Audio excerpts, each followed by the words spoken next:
মা যখন টিউশন টিচারকে ফোন করবে বলে। আজকেই আমি তোর টিউশন টিচারকে ফোন করব, আর ফোন করে জিজ্ঞাসা করব তুই কেমন পড়াশোনা করছিস। দাঁড়া, আমি ফোনটা করছি। মা করো করো, আজকে ফোন করো। করো না ফোন, আজকে তো স্যার কিছুই বলবে না, কারণ আজকে তো আমি সব পড়া পেরেছি। তোর মাসি ফোন করছে, দাঁড়া আগে মাসির সাথে কথা বলে নি। রাখ। ঠিক আছে, আজ আর তোর মাস্টারকে ফোন করছি না, অনেক রাত হয়ে গেছে, কালকে আবার ফোন করব।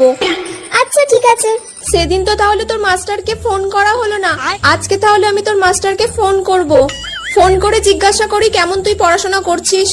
এই রে, আজকেই মা ফোন করবে, আর আজকেই আমি পড়াটা স্যারের কাছে পারলাম না। আজকে যদি স্যারকে ফোন করে আমি শেষ। হ্যালো, হ্যাঁ স্যার, ও তাহলে কেমন পড়াশোনা করছে? আজকে কোনো বইয়ের পড়া পারেনি। ও পড়া পারেনি আজকে? না, আমি কান ধরে বাইরে বের করে দিয়েছিলাম। ঠিক আছে, আপনি রাখুন।